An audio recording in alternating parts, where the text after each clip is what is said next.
ତୁମକୁ ବିଦାୟ ଦେଇ ଫେରିବା ପଥରେ ଅଦିନିଆ ଝିପିଝିପି ବର୍ଷା ଏବେ ମଧ୍ୟ ରାହ ଧରିଛି।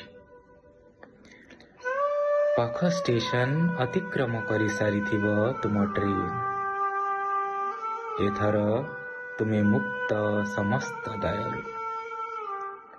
ଆପାତତଃ ମୋତେ ମଧ୍ୟ ମୁକ୍ତି ଦରକାର। କେତେଥର ତୀବ୍ର ପବନର ଝାଙ୍କରେ ହାତରେ ରହି ଥରି ଉଠିଲାଣି ଛତା।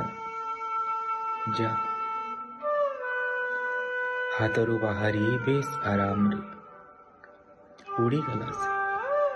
ପଛକୁ ବି ଚାହିଁଲାନି। ତେବେ କ'ଣ ଏତେ ସହଜ ଚାଲିଯିବାଟା? ଦେହ ପୁରା ଆର୍ଦ୍ର। ପ୍ରଥମ କରି ବର୍ଷାରେ ଓଦା ହେବାର ଚମକ ଖେଳୁନଥିଲା ମୋ ଭିତରେ। ହାତରେ ଷ୍ଟେସନ ଛକ ଚା ଦୋକାନୀର ଗରମ ଚା କପ୍। ଓଠରେ ଦ୍ୱିତୀୟ ଟାଣ ବେଳକୁ କପ୍ରେ ଯେମିତି ମୁଠିଏ ବରଫ। ଓଠ ଥଣ୍ଡା, ଚା ଥଣ୍ଡା। କେଜାଣି କୁଆଡ଼େ ଗଲା ଉଷ୍ମତା ଟିକକ। ମୁଣ୍ଡ ଏଯାଏଁ ଭାରି। ମୋତେ ପ୍ରଚଣ୍ଡ ମୁକ୍ତି ଆବଶ୍ୟକ। ସେଇ ଗୋଟିଏ ପ୍ରଶ୍ନ ମୋ ମନରେ କେମିତି? ସାମ୍ନାରେ ସକାଳ। କାଁ ଭାଁ ଭିଡ଼ ଲାଗିଛି।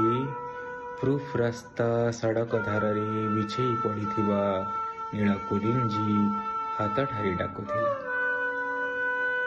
ମାଟିରୁ ଗୋଟିଏ ଉଠେଇ ନେଇ ଶୁଙ୍ଘିଲା ବେଳକୁ ଶୂନ୍ୟ।